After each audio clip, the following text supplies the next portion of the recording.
Welcome to story board. ప్రపంచవ్యాప్తంగా అస్తవ్యస్త పరిస్థితులు రాజ్యం చేస్తున్నాయి. మన దేశం విషయానికి వస్తే ఆర్థిక సంక్షోభం, ఉద్యోగాల కోతకు తోడు పరీక్షా పత్రాల లీకేజీలతో యువతలో ఆగ్రహం కట్టలు తెంచుకుంది. సాధారణంగా ఏదీ పట్టనట్టుగా ఉండే జెన్జీ ఇప్పుడు ఆలోచించడమే కాదు కథం తొక్కడం మొదలుపెట్టిందని ఢిల్లీలో ఉద్యమం తేటతెల్లం చేసింది. కాకపోతే యువత ఇంతటితో ఆగే పరిస్థితి లేదు. రేపటి రాజకీయాన్ని కొత్తగా నిర్వచించాలి అనే ఆకాంక్షతో కదులుతున్నాయి. సాంప్రదాయ రాజకీయ విధానాల్ని బద్దలు కొడుతూ సరికొత్త బెంచ్ మార్క్ సెట్ చేసే దిశగా కదిలే అవకాశం కూడా కనిపిస్తోంది. ఇదే అంశంపై ఇవాల్టి స్టోరీ బోర్డ్ చూద్దాం. ప్రపంచంలో అనిశ్చితి రాజ్యమేలుతోంది. యుద్ధం మెజారిటీ దేశాలకు ఆర్థిక సంక్షోభాన్ని తెచ్చిపెట్టింది. మన దేశంలో యుద్ధానికి తోడు ఎల్నినోతో తీవ్ర నిరాశలముకుంది. వీటితో పాటు ఉద్యోగాల కోతలు, రూపాయి పతనం, ధరల పెరుగుదలతో సామాన్యుడు కుదేలవుతున్నాడు. ఇది చాలదు అన్నట్టుగా వరుసగా లీక్ అవుతున్న ప్రశ్నాపత్రాలతో విద్యార్థి లోకం కూడా జూలు విదిల్చే పరిస్థితి వచ్చేసింది. వరుస యుద్ధాలతో ప్రపంచ దేశాలు ఒడ్డున పడ్డ చేపల్లా గిలగిలా కొట్టుకుంటున్నాయి. ఈ సంక్షోభాలను సమృద్ధిగా ఆహార ధాన్యాల గల దేశాలు గుడ్డిలో మెల్లగా ఎదుర్కొన్నాయి. కానీ ఇప్పుడు ఆ దేశాలకు కూడా తెరిపిన పడే అవకాశం ఇవ్వకుండా ఎల్నినో వచ్చేసింది. మన దేశంలో ఇప్పటికే ఆర్థిక సంక్షోభం కారణంగా ఎడాపెడా ఉద్యోగాల కోతలు అమలవుతున్నాయి. ప్రజల ఆదాయాలు బాగా తగ్గిపోయాయి. నిరుద్యోగం విపరీతంగా పెరిగిపోయింది. రూపాయి పతనం కొనసాగుతూనే ఉంది. మరోవైపు పెట్రోల్ ధరలు ఆకాశమే హద్దుగా పెరుగుతున్నాయి. దీంతో ధరలు పెరిగిపోయి ద్రవ్యోల్బణానికి రెక్కలొచ్చాయి. స్టాక్ మార్కెట్లు నేల చూపులు చూస్తున్నాయి. ఇలా ఒక్క మన దేశమే కాదు, ప్రపంచంలో ఏ దేశం పరిస్థితి చూసినా అంతటా అస్తవ్యస్త పరిస్థితులే రాజ్యమేలుతున్నాయి. ఇరాన్ యుద్ధ ప్రభావం కేవలం అమెరికా, ఇరాన్లకే పరిమితం కాలేదు. ప్రపంచ బ్యాంక్ ఈ ఏడాది అంతర్జాతీయ ఆర్థిక వృద్ధి రేటు అంచనాను కోవిడ్ కాలం తర్వాత అత్యంత కనిష్టంగా 2.5% తగ్గించింది. మధ్యప్రాచ్య దేశాల జీడీపీ వృద్ధి రేటు 4.5% నుంచి 1.3% పడిపోయింది. వ్యవసాయానికి కీలకమైన ఎరువుల ధరలు ఏకంగా 47% పెరిగాయి. భారతదేశంలో కూడా దీని ప్రభావం స్పష్టంగా కనిపించింది. కమర్షియల్ ఎల్పీజీ ధరలు విపరీతంగా పెరగడంతో పాటు వంట గ్యాస్ కొరత ఏర్పడి సామాన్యులు, వ్యాపారులు తీవ్ర ఇబ్బందులు పడ్డారు. ఇప్పుడు అంతకు మించిన సమస్యలొచ్చే సంకేతాలు కాదు, ఏకంగా క్లారిటీ కనిపిస్తోంది. యుద్ధం కారణంగా ప్రపంచం ఎదుర్కొంటున్న మరో పెద్ద సమస్య ద్రవ్యోల్బణం. ఇప్పటికే పలు దేశాల్లో రికార్డు స్థాయి ద్రవ్యోల్బణం నమోదవుతోంది. దీంతో వివిధ దేశాల కరెన్సీలు నేల చూపులు చూస్తున్నాయి. ఒక్కో దేశంలో ఒక్కో రకమైన సమస్య ఉంది, ఒక్కో రకమైన పరిస్థితులున్నాయి. అయితే ఇవన్నీ ప్రస్తుత అంచనాలు మాత్రమే. ఇక ముందు జరగబోయే యుద్ధం, దాని తీవ్ర పర్యవసానాలు ఎలా ఉంటాయో ఎవరూ చెప్పలేకపోతున్నారు. ఇప్పటికే చాలా దేశాలు చేతులెత్తేశాయి. మిగతా దేశాల్లోనూ ప్రభుత్వాలు జాగ్రత్తగా ఉండాలని ప్రజల్ని హెచ్చరించి చేతులు దులుపుకుంటున్నాయి. అంటే రాబోయేది గడ్డు రోజులేనని ఈ విషయం ఇప్పటికే తేటతెల్లమైందే. ఇప్పటికే అన్ని రంగాలు పడకేసి ప్రజలకు తీవ్ర నిరాశ, నిస్పృహలు ముంచుకొచ్చేశాయి. ఇరాన్ యుద్ధం ఆగే ప్రసక్తి లేదని తేలిపోవడంతో నిరాశలో మునిగిన ప్రపంచానికి ఎల్నినో ప్రభావం ఏమాత్రం మింగుడుపడ్డం లేదో. ఇప్పటికే మన దేశంలో ఎల్నినో ఎఫెక్టుతో సాగు విస్తీర్ణం గణనీయంగా తగ్గింది. గతంలో ఎన్నో సంక్షోభాల నుంచి దేశాన్ని బయటపడేసిన వ్యవసాయ రంగమే ఇప్పుడు ఎల్నినో ఎఫెక్టుతో సంక్షోభంలోకి వెళ్లే దుస్థితి నెలకొనడంతో భవిష్యత్తు ప్రశ్నార్థకంగా మారుతోంది. ఇప్పటికే యుద్ధం కారణంగా ఇంధన సరఫరా సమస్యలొచ్చి ధరలు పెరిగి ద్రవ్యోల్బణం పెరిగింది. దీంతో ఆర్థిక సంక్షోభం వచ్చేసింది. కాకపోతే ఆర్థిక సమస్యలు వచ్చినా వ్యవసాయం బాగుంటే ఏదోలా నెట్టుకు రావచ్చనుకున్న సామాన్యుడి ఆశలపై ఎల్నినో నీళ్లు చల్లిందే. ఇప్పుడు ఎల్నినో కారణంగా వర్షాభావంతో సాగు విస్తీర్ణం భారీగా తగ్గింది. కరోనా సమయం నుంచి ఊహించని పంటల దిగుబడులతో ఇతర దేశాలను ఉదారంగా ఆదుకున్నాక కూడా మనకు తిండి గింజలకు కొరత రాలేదు. కానీ ఇప్పుడు ఎల్నినో ఆ పరిస్థితిని రివర్స్ చేసే అవకాశాలు పుష్కలంగా ఉన్నాయి. వ్యవసాయం కుదేలై పంటల దిగుబడులు తగ్గితే ఆహార సమస్య వచ్చి అది ఆహార ద్రవ్యోల్బణానికి దారితీస్తుంది. అప్పుడు అటు ఆర్థికంగా చితికిపోయి ఇటు ఆహారం కూడా దొరకని పరిస్థితుల్లో సామాన్యులు మరింతగా వెలవెల్లాడడం ఖాయమనే అంచనాలు అందరినీ భయపెడుతున్నాయి. సరే, ఎక్కడ ఏ సంక్షోభం వచ్చినా సామాన్యుడే సమిధిగా మారుతున్న వాస్తవం కూడా అందరికీ తెలిసిందే. మధ్యతరగతి నడ్డి విరిగే పరిస్థితులు ఒకదాని తర్వాత ఒకటిగా చాలా వేగంగా ఏర్పడుతూ ఉండడం దీర్ఘకాలిక సంక్షోభాలకు దారితీసే ప్రమాదం లేకపోలేదు. మొత్తం మీద వరుస సంక్షోభాలు, గడ్డు పరిస్థితులు సామాన్యుల జీవనాన్ని దుర్భరం చేస్తున్నాయి. దీనికి తోడు ఎన్నో ఆశలు పెట్టుకున్న ప్రభుత్వాలు ప్రజల అంచనాల్ని అందుకోవడంలో ఘోరంగా విఫలమవుతున్నాయి. దీంతో తమ పనేదో తమదే అన్నట్టుగా ఉండే యువతలో కూడా కదలికొచ్చిందే. ఎటు చూసినా సమస్యల వలయమే కనిపిస్తోందనే భావనతో ఉన్న విద్యార్థులకు వరుసగా జరుగుతున్న పరీక్షా పత్రాల లీకేజీ ఘటనలు ఆగ్రహం తెప్పించాయి. అనుకోకుండా వచ్చిన ప్రతికూల పరిస్థితుల్ని పక్కన పెడితే తమ నిర్వాకంతో ప్రభుత్వాలు చేజేతులా తెచ్చిపెడుతున్న విద్యా సంక్షోభాల్ని మాత్రం ఉపేక్షించే పరిస్థితి లేదని జెన్జీ ఓ దృఢ నిశ్చయానికొచ్చేసింది. అలాగే సంప్రదాయ నిరసనలతో పని కాదని కూడా డిసైడ్ అయిపోయింది. ఎవరేమనుకున్నా తమ పద్ధతిలో ఆందోళనలు చేస్తేనే, ప్రభుత్వాలకు గట్టిగా ఝలకిస్తేనే పరిస్థితులు మారతాయని గట్టిగా నమ్ముతోంది. ఆ ఉద్దేశంతోనే పలు దేశాల్లో జెన్జీ ఉద్యమాలు నడుస్తున్నాయి. తరం మారుతున్నది, స్వరం మారుతున్నది, నవతరం వరస మారుతున్నది. రాజ్యమా ఉలిక్కి పడు, గుర్తుపెట్టుకో, జాగ్రత్తగా ఉండు. వాళ్ళు అనుకుంటే మొన్ననే నేపాల్లో ప్రభుత్వం కుప్పగూలింది. ఈ పిల్లలు తలుచుకుంటే శ్రీలంకలో బగాయించి అక్కడున్నోళ్లను ఉరికిచ్చి దేశమవతల దాకా పోయేదాకా విడిచిపెట్టలేదు. ఇదివరకే నెలకొన్న రాజకీయ వ్యవస్థలను సవాలు చేసేంత బలంగా జెన్జీ ఉద్యమాలు ఎదగడానికి కొన్ని పరిస్థితులు అనుకూలిస్తాయి. మొదటిది, ఒకే పార్టీలు అధికారాన్ని శాసిస్తూ ఉండడం వల్ల ఎన్నికలు అర్ధరహితంగా అనిపించేలా రాజకీయాలుండాలి.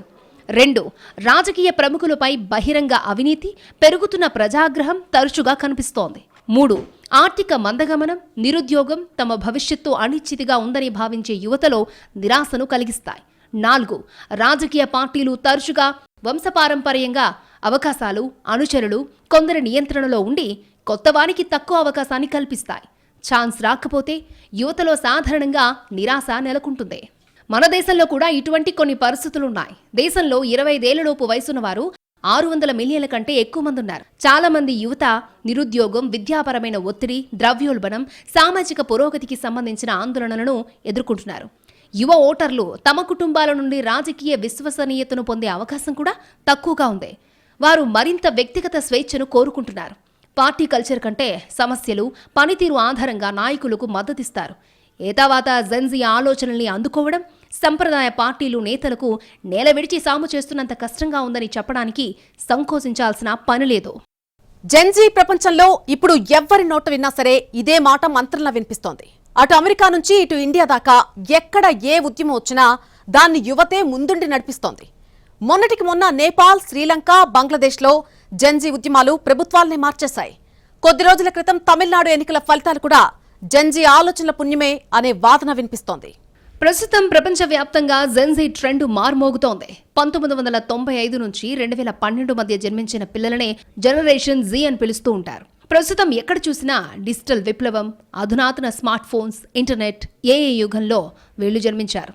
ఈ తరం జన్మించిన వారు అంతకుముందు తరాల వారి వ్యవహార శైలికి భిన్నంగా ఉంటున్నారు. తమపై ప్రభుత్వాలు ఆంక్షలు విధించడాన్ని జెన్జీ అస్సలు అంగీకరించడం లేదు. అందుకు ప్రత్యక్ష ఉదాహరణ ఇటీవల నేపాల్లో జరిగిన ఆందోళనలే. జెన్జీ ఆందోళనల ధాటికి అక్కడి ప్రభుత్వం కుప్పకూలిపోయింది. నేపాల్ ప్రధాని రాజీనామా చేయాల్సి వచ్చింది.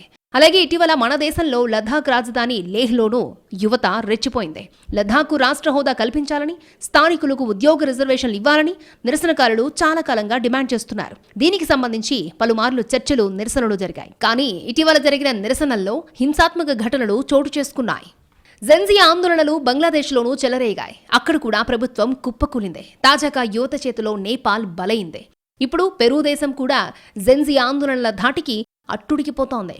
ఒక్క సంవత్సరంలో మొత్తం 8 దేశాల్లో జెన్జీ ఆందోళనలు చేపట్టింది. ఇండోనేషియాలో మొదలుపెట్టి ఇప్పుడు పెరూ వరకు వచ్చింది.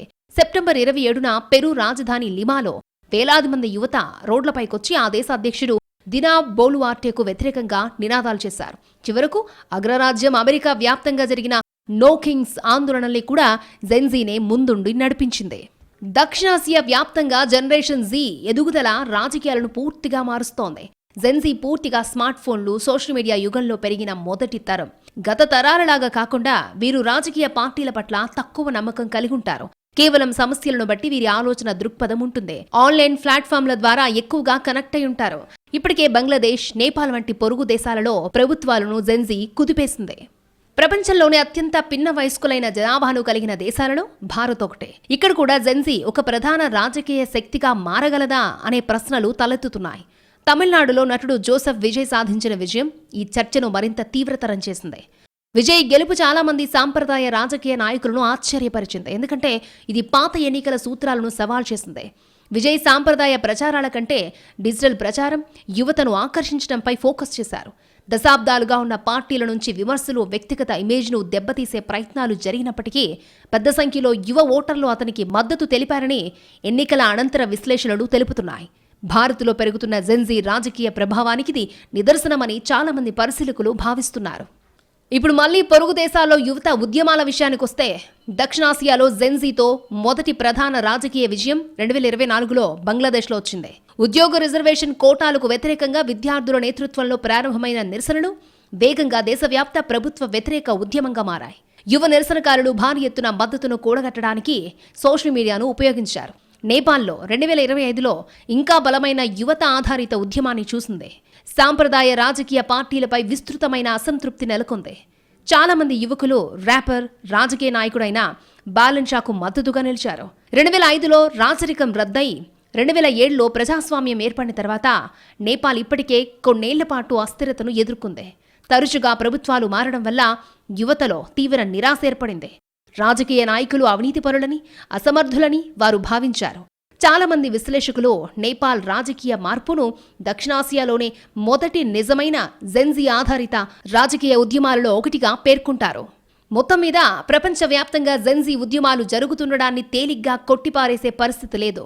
శ్రీశ్రీ చెప్పినట్టుగా మరో ప్రపంచం సాకారం కావాలంటే అది కొత్త తరానికి సాధ్యమనే భావన క్రమంగా బలం పుంజుకుంటోంది. సమాచార విప్లవ యుగంలో పుట్టిన జెన్జీ ప్రతి విషయంలోనూ సంప్రదాయ విధానాలు, పోకడల్ని కూకటి వేళ్లతో సహా పెకిలిస్తున్నారు. మెరుపు వేగంతో ఉద్యమాలు చేస్తున్నారు. రాకెట్ కంటే స్పీడుగా సమాచారాన్ని చేరవేస్తున్నారు. దీంతో జెన్జీ వ్యూహాల్ని అంచనా వేయడం ప్రపంచవ్యాప్తంగా ఉన్న రాజకీయ నేతలకు తలకు మించిన భారంగా మారింది. సంప్రదాయ పార్టీలు దేశవ్యాప్త ఉద్యమాల కోసం నెలల తరబడి కసరత్తు చేస్తాయి. కానీ జెన్జీ మాత్రం అవన్నీ పాత పద్ధతులన్నీ తీసి పారేస్తోంది.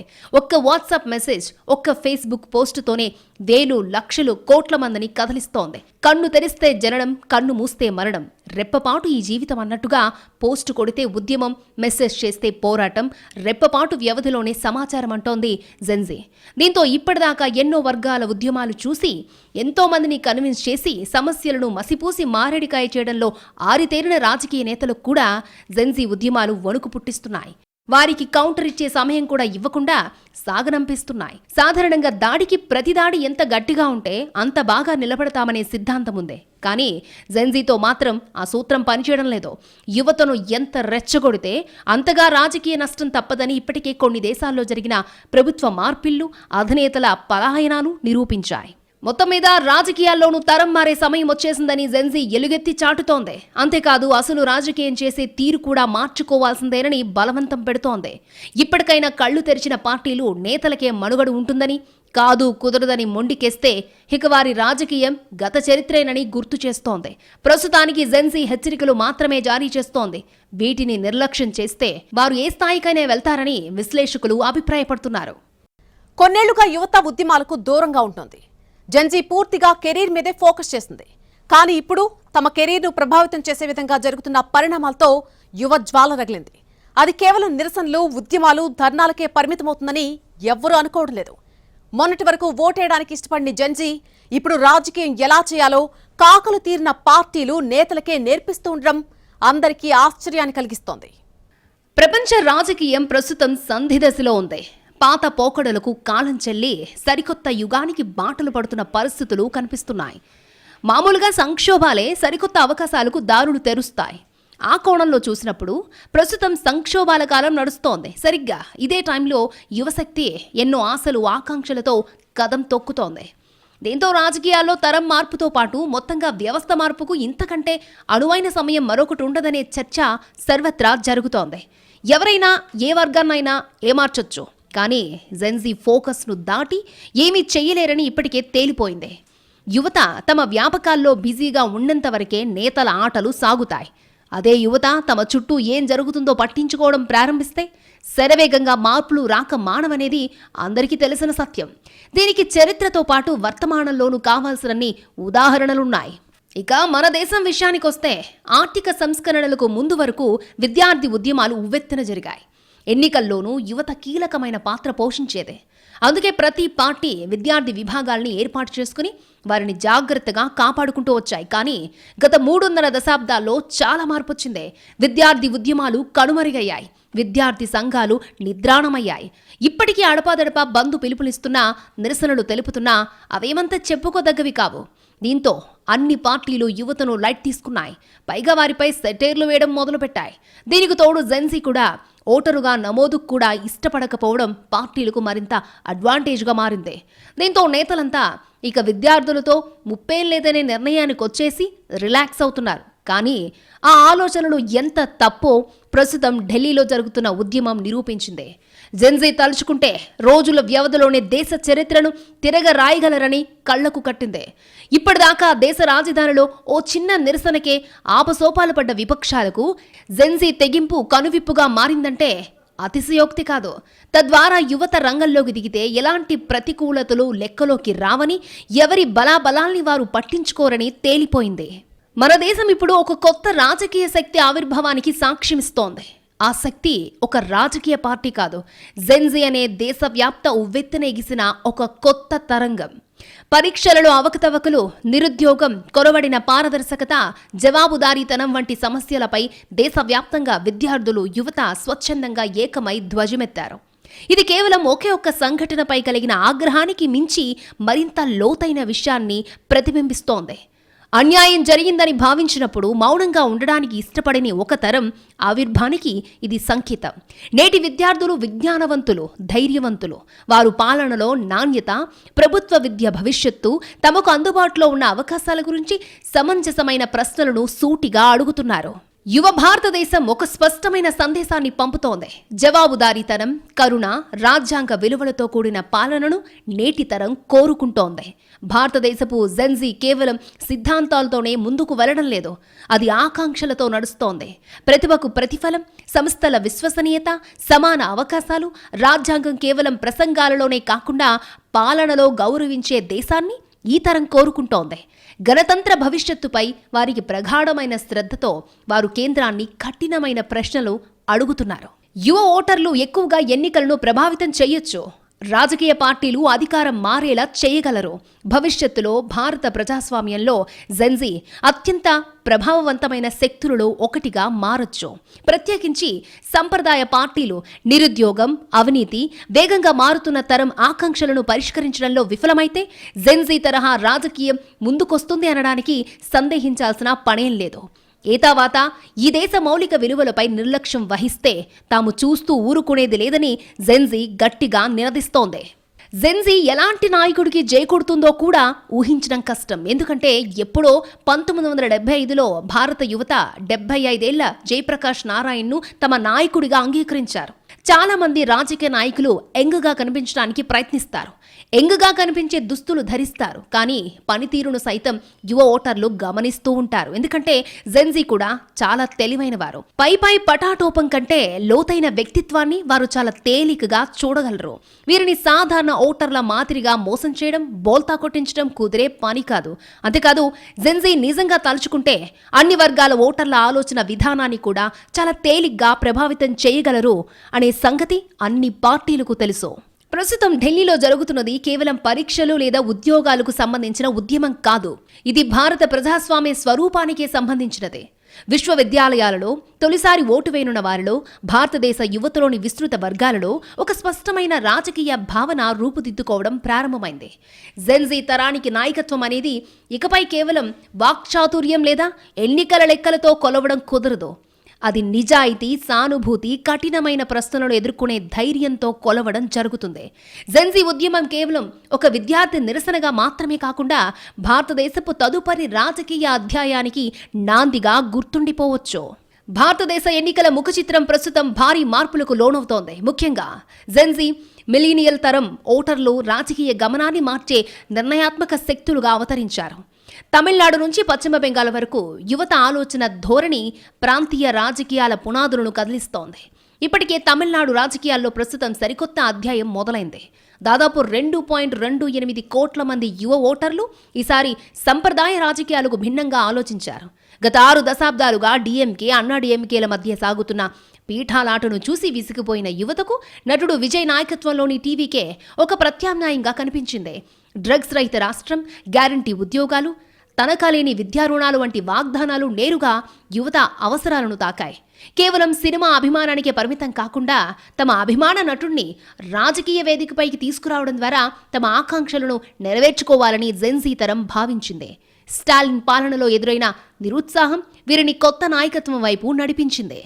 తమిళనాడులో మార్పు కోసం ప్రయత్నిస్తే మిగిలిన రాష్ట్రాల్లో యువత తమ సమస్యల ప్రాతిపదికన స్పందించారు.